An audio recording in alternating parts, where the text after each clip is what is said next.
Welcome to the Mediocre to Magnificent podcast. I'm your co-host, Braxton Matson, and your host, Lee A. Williams, and I just want to say thank you for tuning in because you are what makes this pure magnificence. You are the ripple effect of magnificence, and we are going to bring you a message that will give you insight, inspire you, motivate you, and challenge you to not only grow in your magnificence, but let you know that you are magnificent in everything you do. So stay tuned, you don't want to miss it.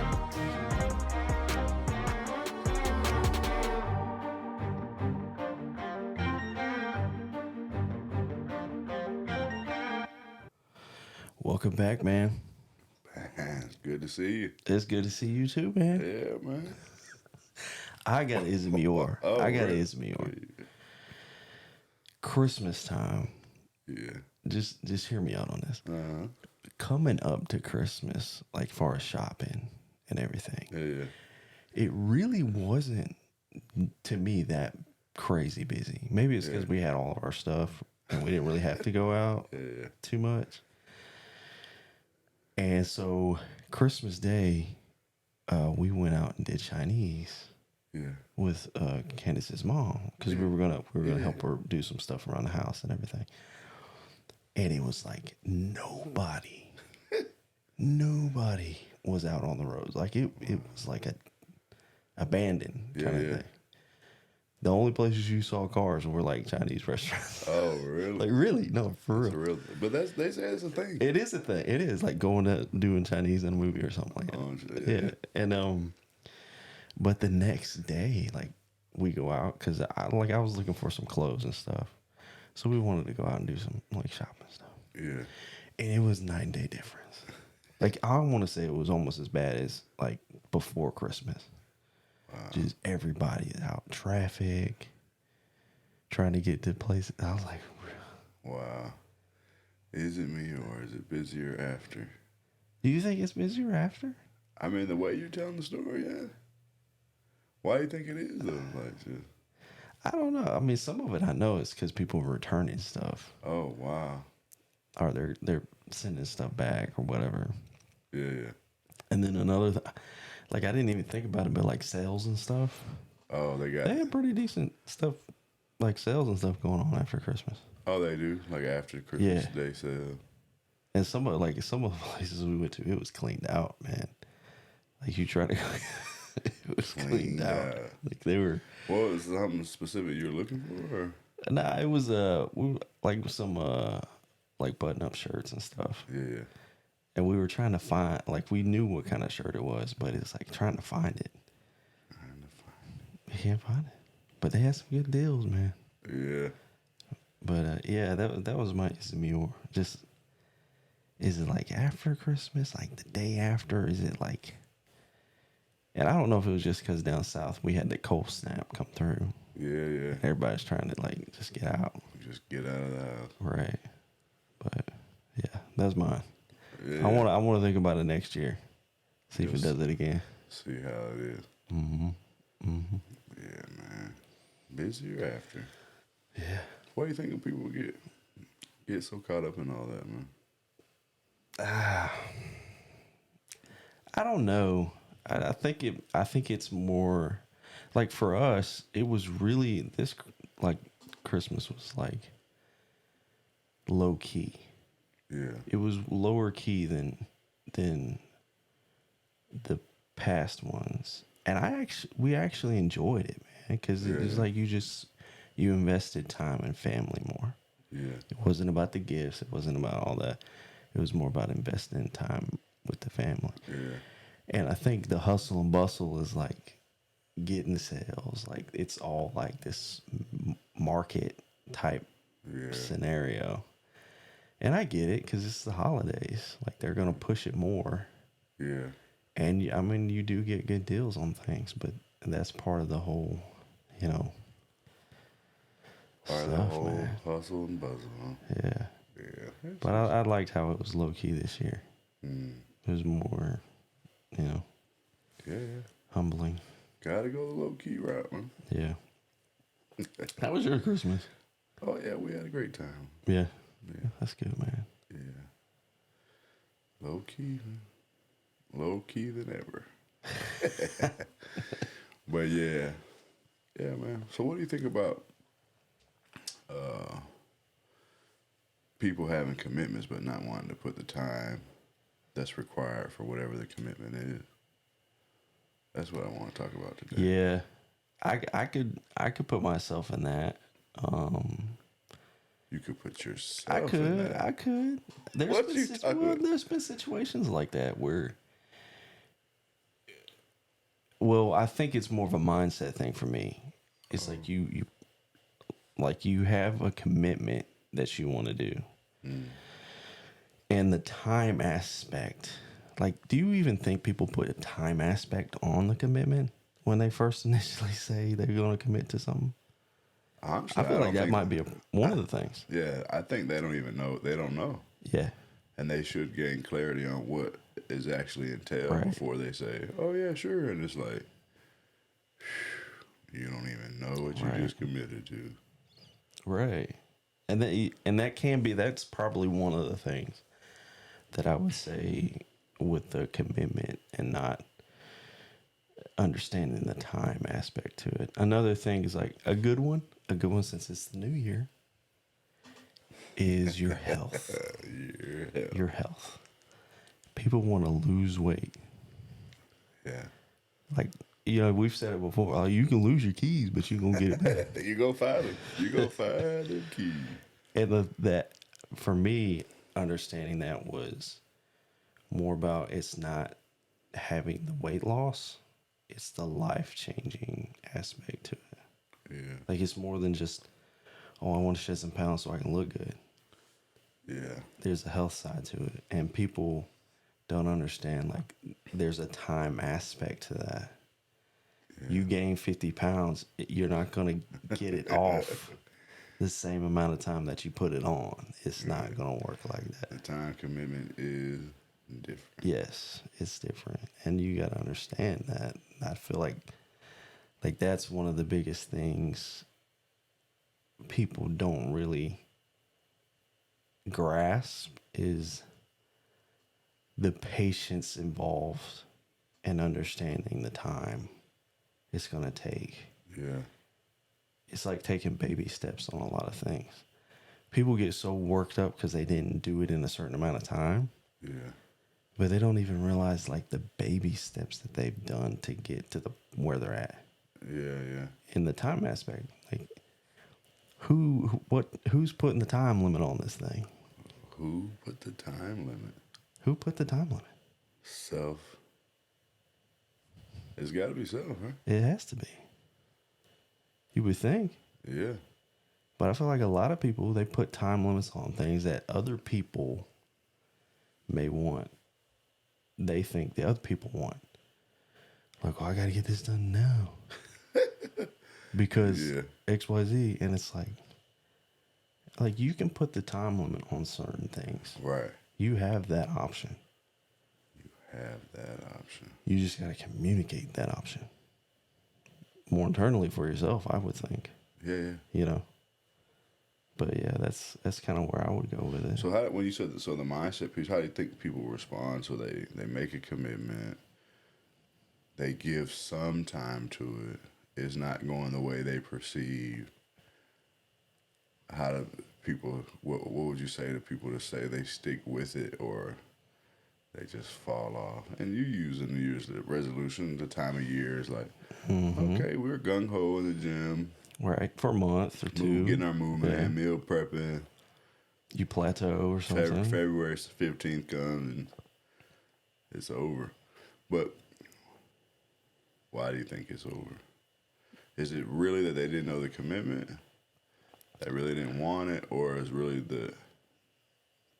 when they set it, they wanted a certain goal, and because they didn't achieve the goal in whatever time, that's what took them out of the game? I mean, in a nutshell, it could be all of those things. All of those. It could be all those things, really. I mean, depending on the person. But for me, like when you commit to something and it didn't turn out the way you wanted it to, I think it's a reflection of like, did you truly know what you wanted out of it? Like, was the best way I can put it is like when we like going through scripture reading and in my faith is like, there's certain levels to your faith. So you can be surface level with it, or you can go a little deeper and a little deeper and a little deeper. But you have to understand it takes time. Yeah. And the same thing with other stuff. Are you just wanting to do surface level with it? Or is there a deeper underlying thing for it? So we could go back to the gym thing. Was it just because you wanted to lose weight and look good? Yeah. I mean, to me, that would be a surface level thing. But I heard this quote, man. I think it's worth saying for right here. Yeah. For this moment, let me pull it up because I was like, man, I need to let you see what you think. You don't need 6-pack abs when your mind is still plated. Ooh. I like that. I mean, is that what we're talking about? Yeah. That's exactly what we're talking about. So if you go into can you imagine if you sign up for martial arts and it's like, oh, I'm gonna be a black belt. It's like, well, unless you're just buying belts off Amazon, yeah, or you're going to a place, a dojo that just handing them out. As long as you pay, you'll buy your belt. Oh, man, that don't even sound right.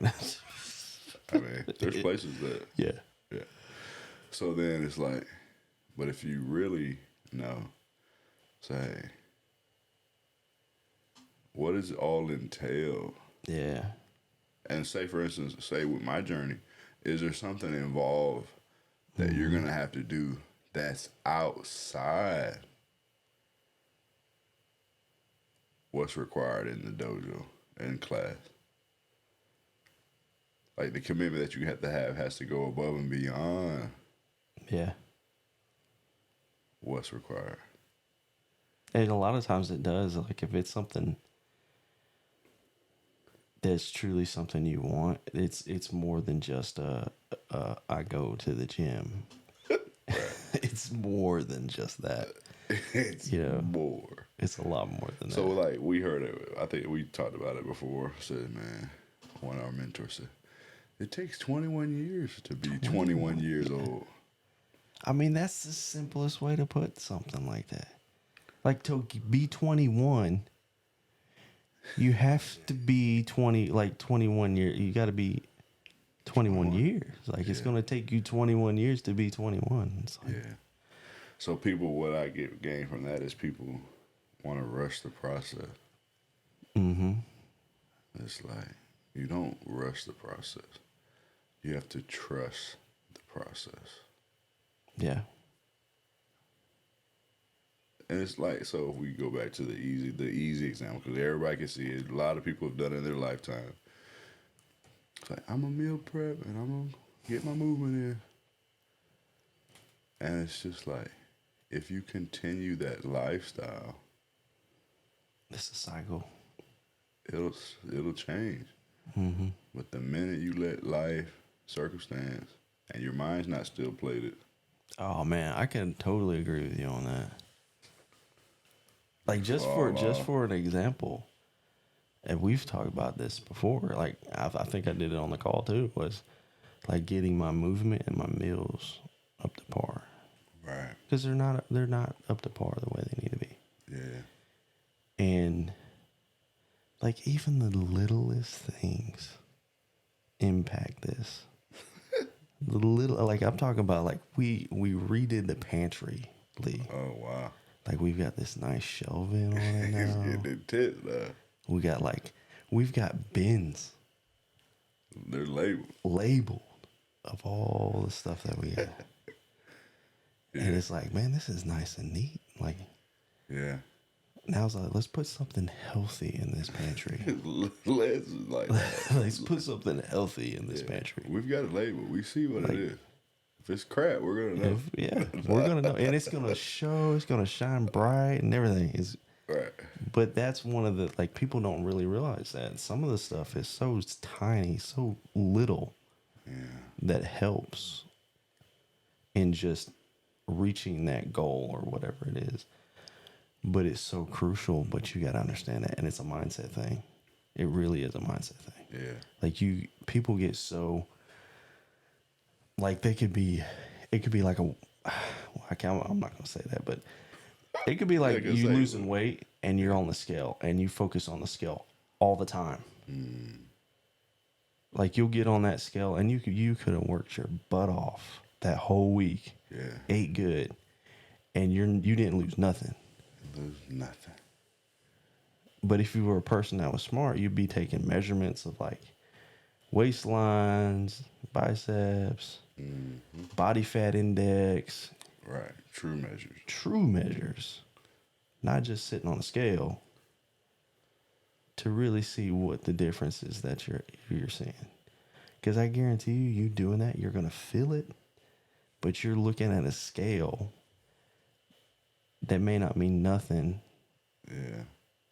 To the What do you true think? benefits. Like, I mean, I think it's psychological, man. As far as if we're talking about that, because you'll get on social media, or you'll go to those those holiday sales, or like the commercials that you're seeing people, and you see a person that looks a certain way, Yeah.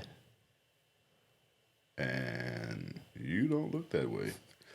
Right. I mean, You don't. Whoever Let's we're be talking honest. to, there's, You don't look like you that. know, somebody might, but 9 times out of 10, you don't look the way that person looks. No. And they're a paid model, and they have it positions to be a certain way. And like, even if you want to say, okay, I get on social media and the last 12 reels has been somebody with 6-pack abs, and then you get on there, it's like, is that created something that's you're chasing? Not to say that it's unattainable, but has it created a false sense of reality? But in the thought process, so now you're going to the gym, you're meal prepping, getting your movement in, and you're doing it for the wrong reasons. Yeah. From the beginning. Yeah. And that's why, like you say, you want something, commitment, without the time.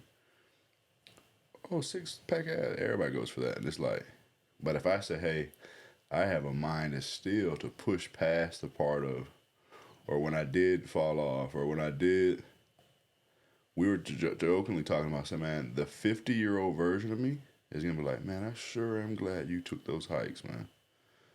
Yeah. I'm sure am glad you did yoga, man. Sure am glad you took up martial arts. I'm sure am glad you kayaked.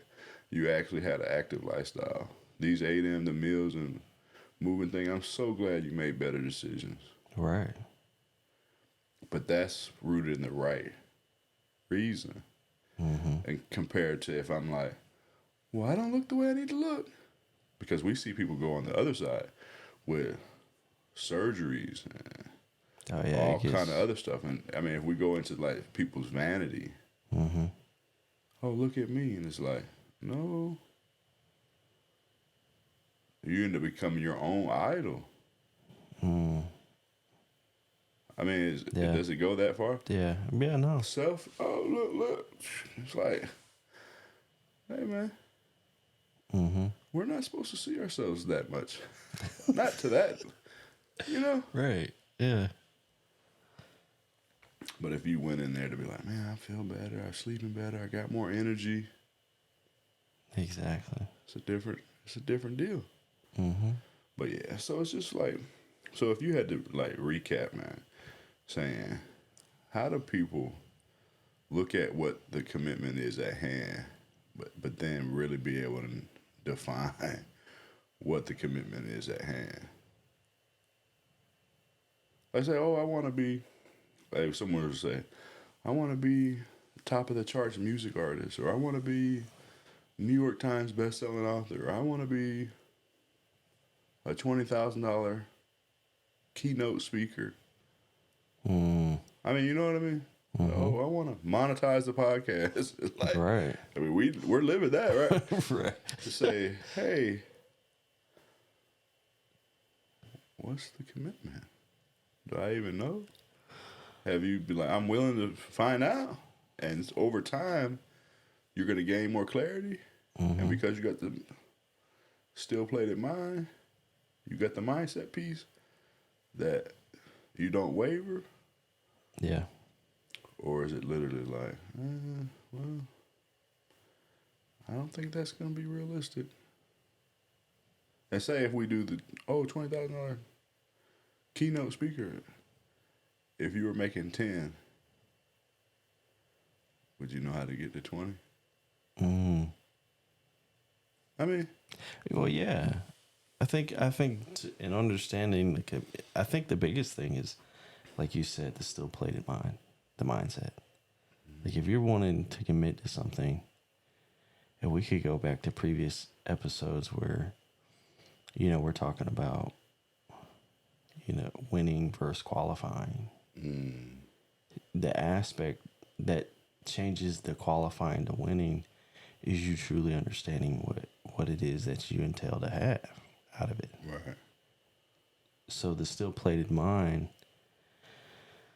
to me, is the biggest point, because if you want something, you're going to know what it's going to take to get to that point. Yeah. And regardless, like, even if you look into it and then you start to think, well, maybe that's not quite what I want out of it, or that's not what it was. Right. You're still in the process of doing that. Like, it's not like it's over. Like, people think, oh, it's over. I'm not going to lose 20 pounds. Yeah. Or I'm not going to get the 6-pack abs, or I'm not going to.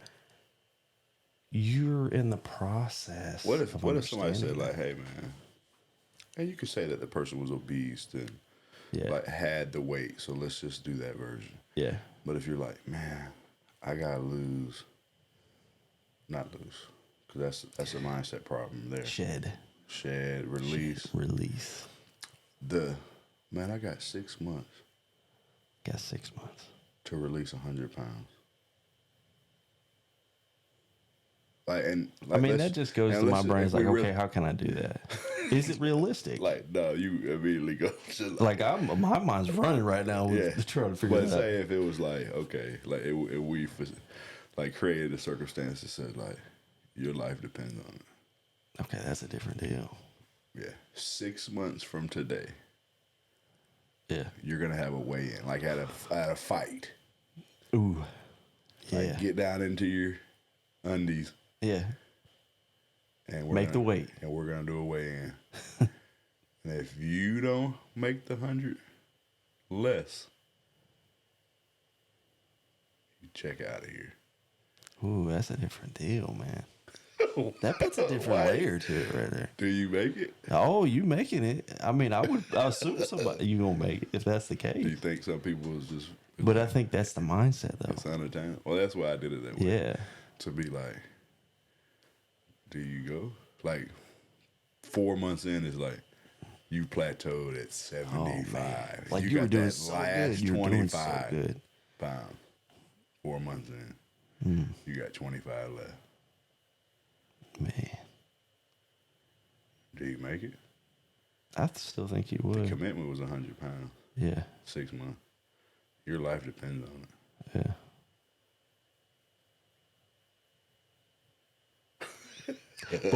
But that's another thing. What if you do really truly commit? Like, you gave everything. And let's say you were a pound off. 99 pounds. Like, how do you feel with that? Well, if we're holding to, like, okay, your life depends on it. Well, yeah, that's a problem. It's a problem. Well, let's say it's not that. Let's say it's not a life depending thing. If you say you shed 99 pounds in 6 months, you're still a winner. Right. But that's the mindset key to me. It's like you still put in the work. You did everything you could. You know, you put the 100% in and what you could put in. And some of it, only that person would be able to really know if they did. Because, of course, people outside is going to be like, well, you could have fasted. Like, you shouldn't have drank that cup of water yesterday. You know what I mean? Like, Should have got the sauna. Yeah. Like, you should have did the sauna a couple more times this week. Yeah. You know, so people are going to do you like that. So only you're going to know, like, man, I laid it all out there, man. But that's so key, though. A lot of people don't see it that way. They don't put themselves in that count for that. Like they focus on the outward stuff, not the inward stuff. And then the thought process is, in order to shed 100 pounds 6 months, what's the point? So let's do the other side of it. So, okay, well, you made it. You made it. 2 months. 35 pounds back. Right. You put what was it 35 pounds back. What was 100 pounds for? If you, well, let's that's just that lifestyle that you talked about. Yeah. Let's say you lost 100 pounds, but you gained it back 6 months later. Don't say that, man. What was the point of you losing the 100? Like, but that's what we're getting at. You could just do it. Yeah. Oh, I could do it. You can do whatever I set my mind to. Yeah. But is the lifestyle there? Right. Is the change deeply rooted enough for you to maintain?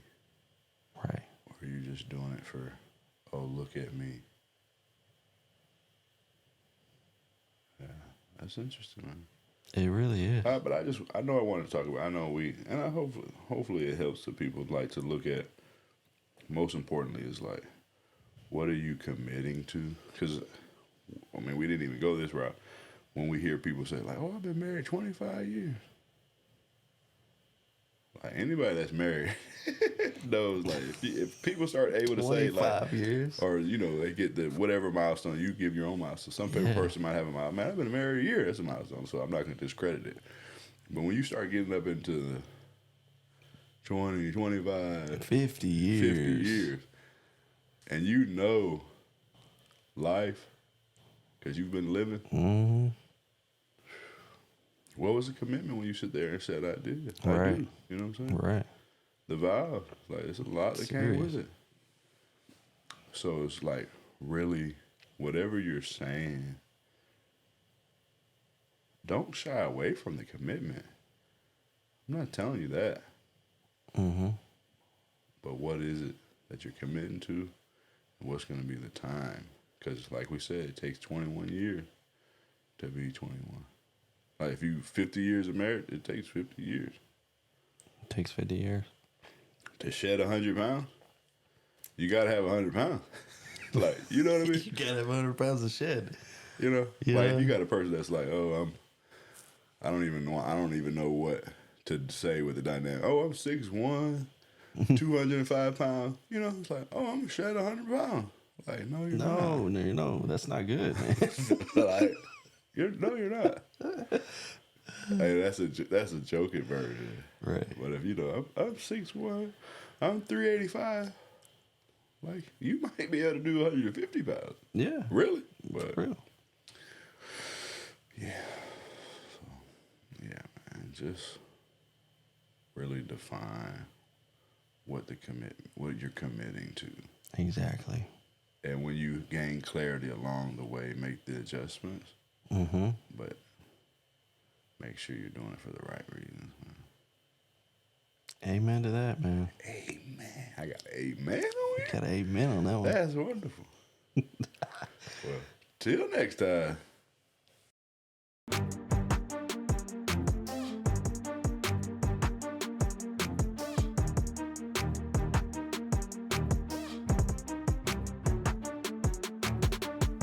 This is your co-host here, Braxton Matson, and Lee and I just want to say thank you so much for tuning into this episode.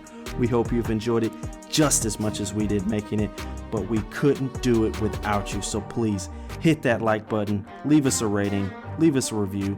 Let us know what topic or subject that you would like us to talk about in your journey from mediocre to magnificent. But most of all, share it. Be the ripple effect of magnificence and know that you are magnificent in everything you do. Till next time.